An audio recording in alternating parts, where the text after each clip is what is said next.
From South Carolina Public Radio, this is the South Carolina Lede.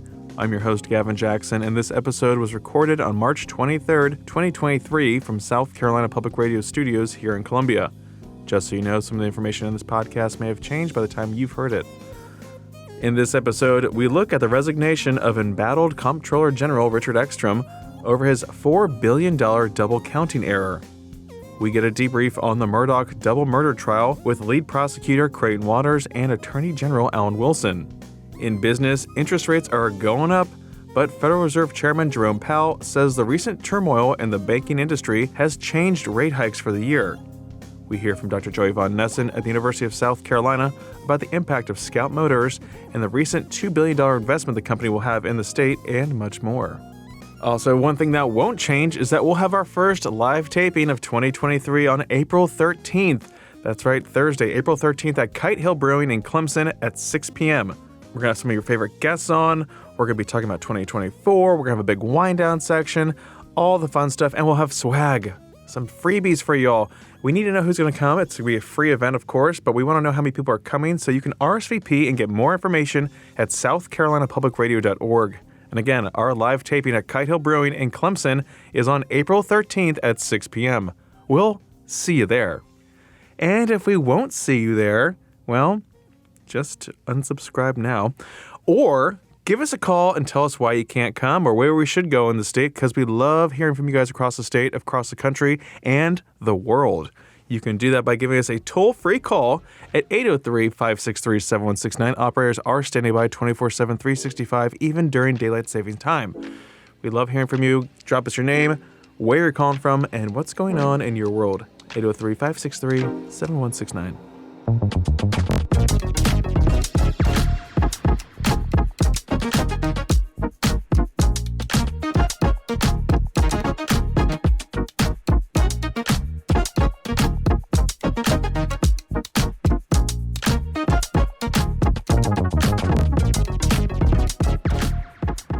Let's lead off with the biggest news of the week, and that is that Comptroller General Richard Eckstrom will be resigning as Comptroller General, the state's top accountant, on April 30th after a $4 billion double counting error that inflated state cash balances.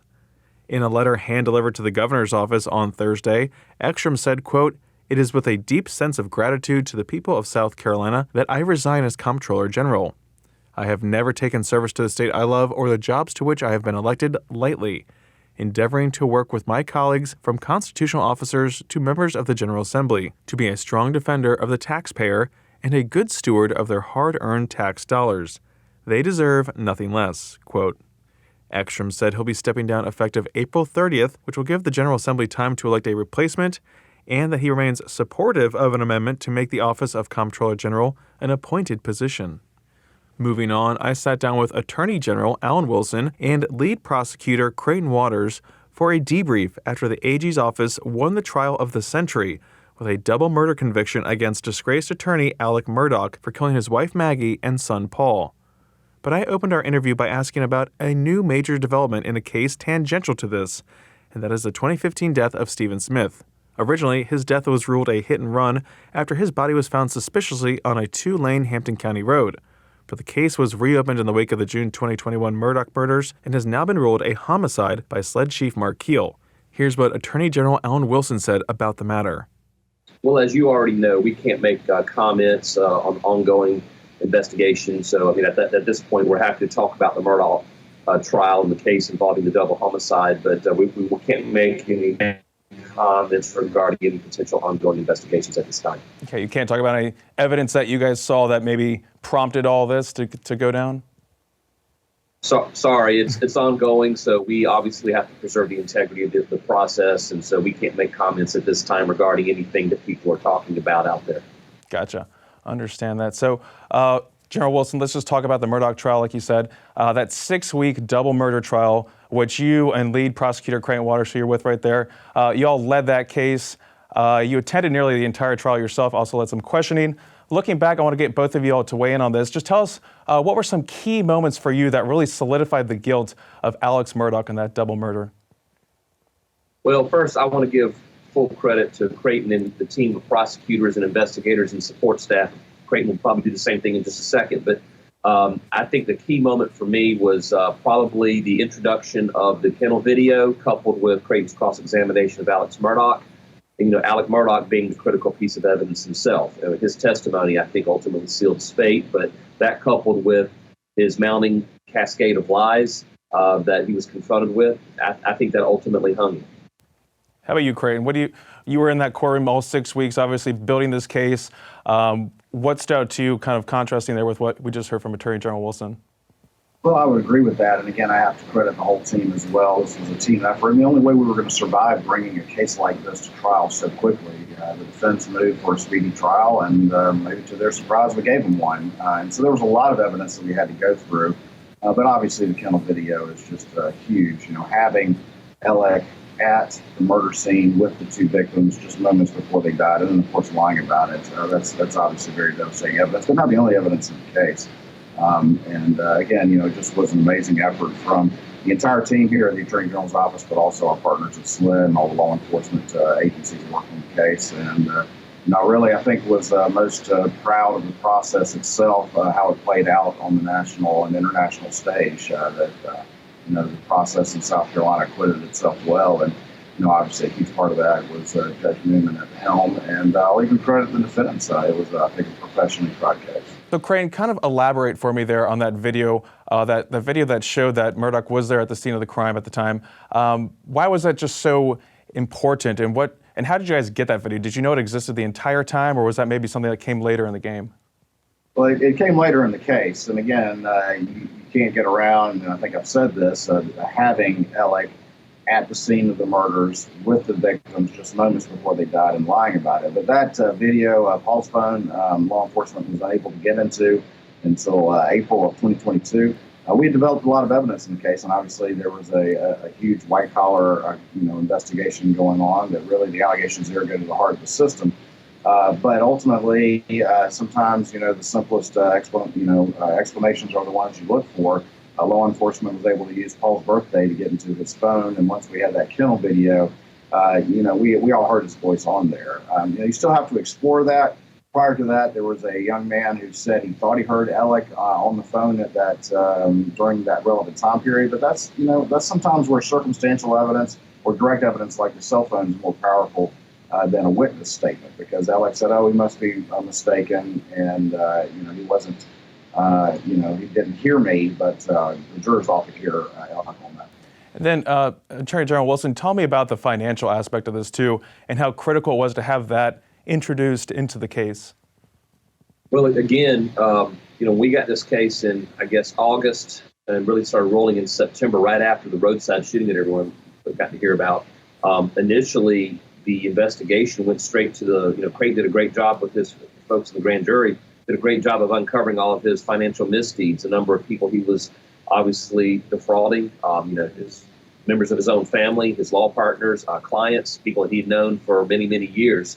That we were able to uncover, I believe it was around 17 indictments involving 99 charges, if I remember correctly. But that really kind of started to create a framing or context for what led to the ultimate fateful night on June 7, 2021. This is a guy who was running out of runway. This is a guy who was becoming desperate. This is a person who we believed was obviously, his whole life was built on the foundation of his family legacy, his family name, and that was about to all go away. And that ultimately led to him going to the drastic measures that he did when he murdered his wife and son. So I attribute a lot of the work that was done in the financial case, which really built the foundation for the murder case. Crane, when we talk about Alex actually taking the stand, just tell me how big of a flaw that was, you think, in determining the guilt here, especially when you hear from maybe some of the jurors who talked about that moment. What did you make of him taking the stand?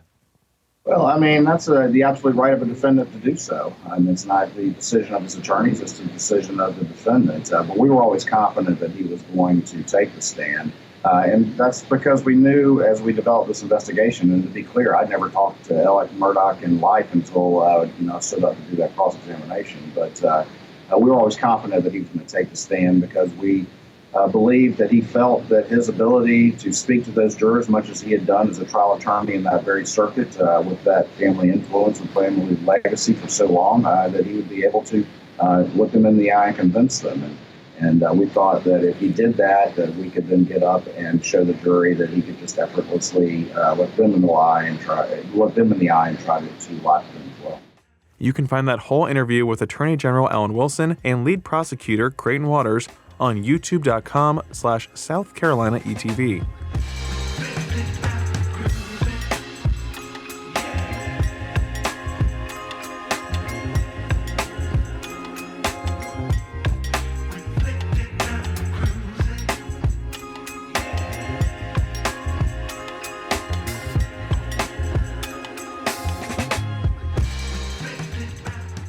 Are you interested in interest rates? Well, I got one for you. They're going up. Oh! Translation, bad for our wallets, but good for beating inflation, which is also bad for our wallets. Send us your wallets. Care of Gavin Jackson. Oh, brother, this guy stinks! Now, the Federal Open Market Committee this week approved a 0.25% increase in the benchmark federal funds rate, taking it to a target range of 4.75 to 5%. Federal Reserve Chairman Jerome Powell spoke with reporters this week and addressed questions dealing with the turmoil in the banking system following the failure of Silicon Valley Bank and Signature Bank and their effect on rates and future hikes. I guess our view is that the banking system is sound and it's resilient. It's got strong capital and liquidity. We took powerful actions with Treasury and the FDIC, which demonstrate that all depositors' savings are safe and that the banking system is safe. Deposit flows in the banking system have stabilized over the last week.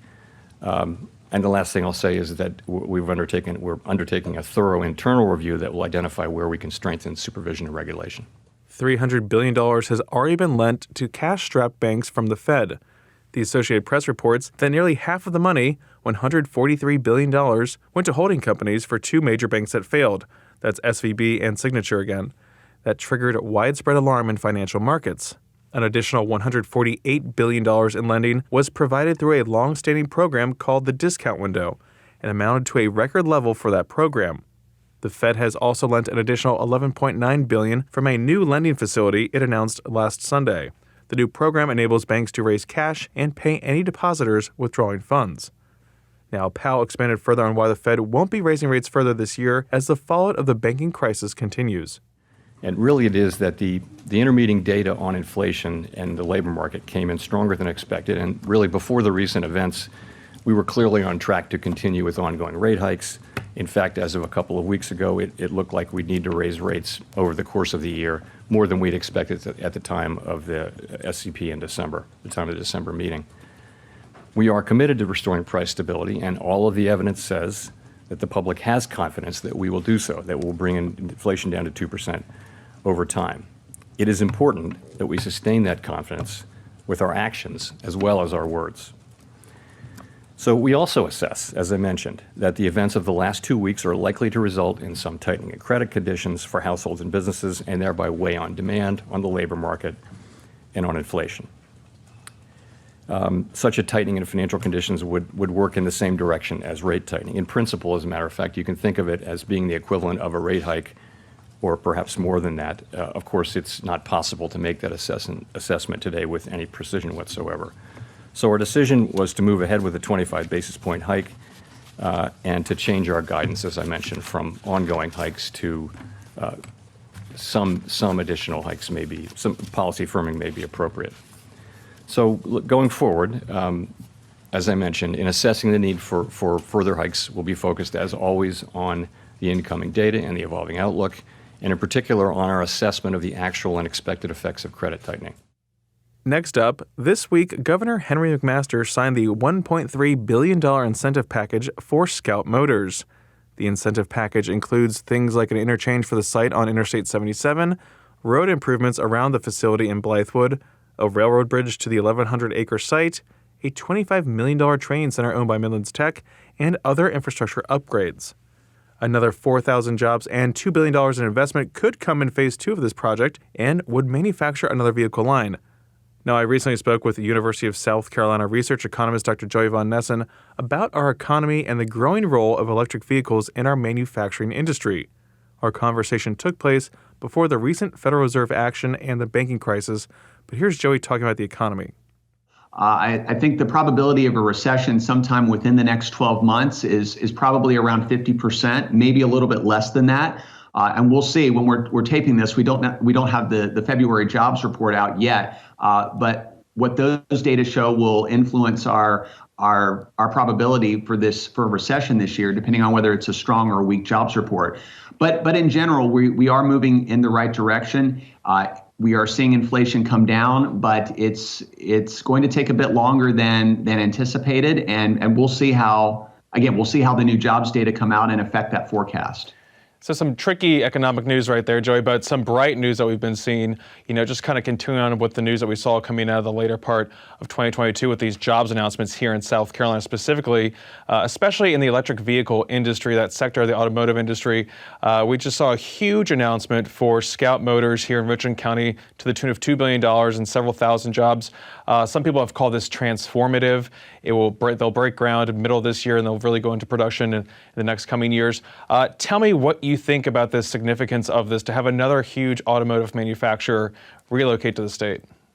Well, this is extraordinarily significant for South Carolina, both for the state as a whole and for Richland County. It's the biggest economic development announcement that we've seen in Richland County's history.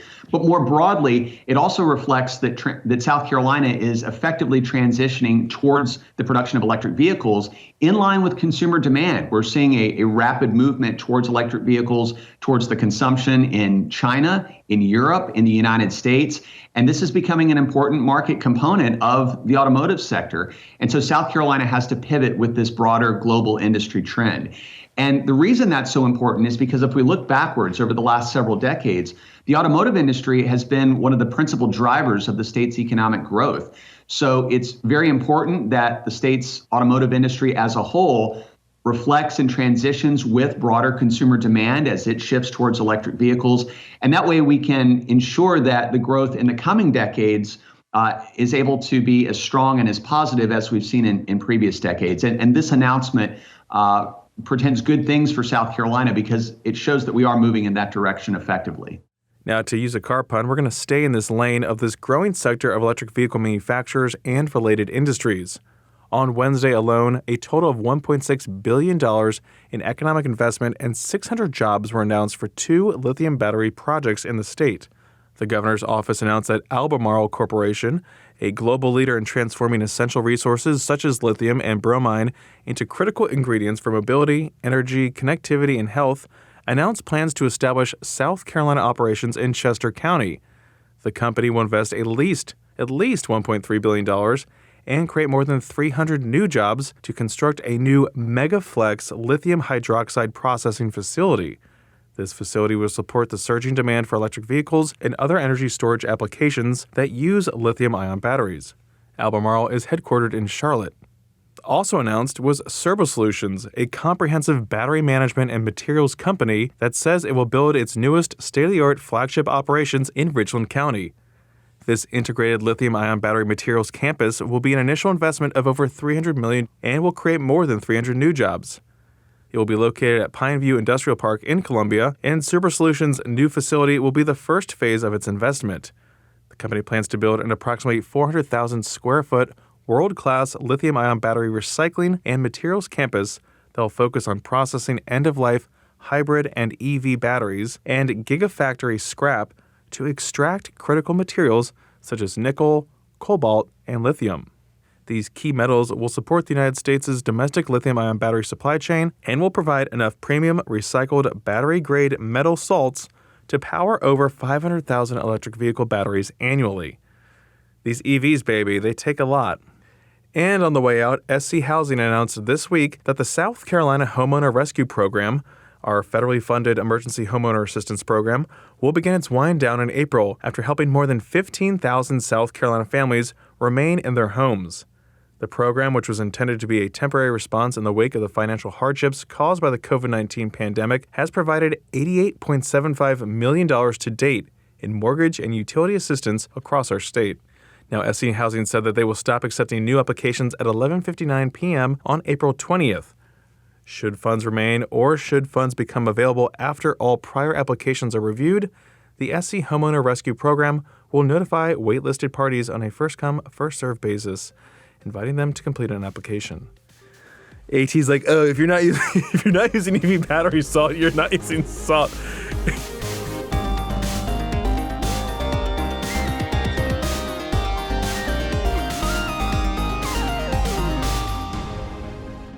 Welcome to the wind down section, our little break from the news. We're glad you're here. We're always glad you're here. This is our chance to talk, just us. Hey, talking in the car while you're we're driving. just rapping, okay? Who is that? Is that A.T. Shire, lead producer? Thank you, guy. Oh, thank you so much. It is. So good to see you, A.T. Gavin, I mean, this is a true high point in my life. This moment in this studio. Yeah. My, oh my. Wow. I mean, hashtag What blessed. a life you've lived. Hashtag blessed, truly. This is It's a Thursday. We're taping on a Thursday, folks. Which, I mean. That's why I sound different. Yeah, Gavin has been struggling through this. I've been clearing my throat. You know what? Every other sentence. I'm not even going to edit this one. I'm just going to throw it up raw, okay? No edits. People will be like, oh my God. Straight through. What's wrong with that boy's voice? He's sick, I'm sure of He's it. got the sickness. Anyway, Gavin, we got 2 calls. Wow. Isn't that great? That is. Okay, the topics, disparate at best, okay? Surprise. So here we go. First call. This is one of my very good friends, numerous time caller, long time listener. Are you ready? Yes. Okay, here we go. Hey, Gavin and AT, it's your good friend CJ. I'm calling from my home office on this kind of cloudy Wednesday morning. I was just catching up on the lead past couple episodes. Listen backwards, of course, because that's the way my podcast app does. But I just got around to Saturdays, and your call to action, AT, really inspired me. As you know, our other good friend Chris and I went down to a Braves game last year so we could get our replica World Series rings. And in front of us, we witnessed the travesty that you spoke of. We saw a group of ladies in front of us, one of which dispensed an unnecessary amount of mayo onto her hot dogs, and Chris and I watched in horror. I believe somebody may have a picture. I'll look. If not, Chris does, and I'll get him to send it to me to send to you. Of course, redact all facial images. But yeah, so I witnessed that in person. It was deeply upsetting, and I still have nightmares about it. But anyway, I believe the proper way to eat a hot dog is just with one moderate line of mustard and maybe some relish. But I hope you guys have a great day. Continue to do the good work, and we'll talk to you later. Bye. Hey, CJ, calling us from his home office. Luxury. Little brag. Dig it. I know he's stoked on that, so I'm happy, CJ. My home office is my bed because I can lay horizontal, of course. But yes, I love that there's that slight pause and he's like an unnecessary amount of mayo on the hot dog. And I got the exact image in my mind of just how much mayo went on that hot dog. I would like to argue that any amount is a necessary amount on a hot dog, but I do like that we've created this hot dog thought police out in the world. Yeah.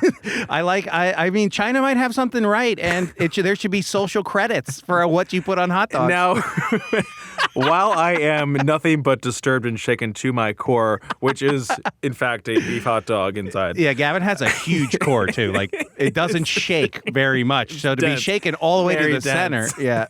But I'm not gonna tell you what you can and cannot put on your hot dog. I'm going to strongly recommend, but I won't tell you because that's your right.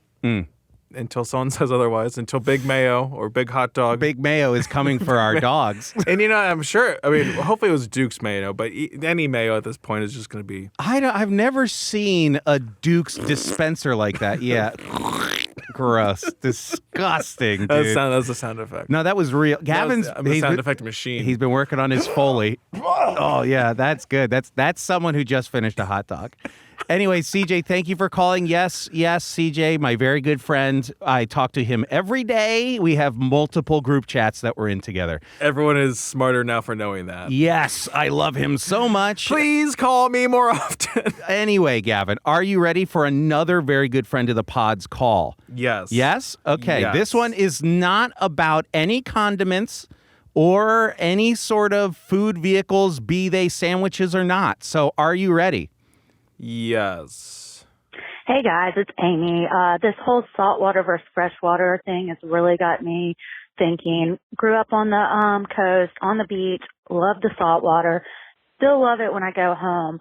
But there is just something about jumping into Lake Murray and not getting salty that is just so refreshing. So as I like the saltwater still, you can't beat jumping into the freshwater. All right, have a good one. Amy Crouch, our producer. Oh, we love News Amy. director Amy Crouch at ETV, also produces This Week in South Carolina. We love hearing from Amy. Nice little plug. Yeah, I mean, best of both right there, it sounded like, but saltwater for life. Salt life. So she's hung up on the salt on you. That it has never crossed my mind or bothered me. Like my beef with freshwater, and it's not really a beef, but like Beef hot dog. It has nothing to do with all beef hot dog.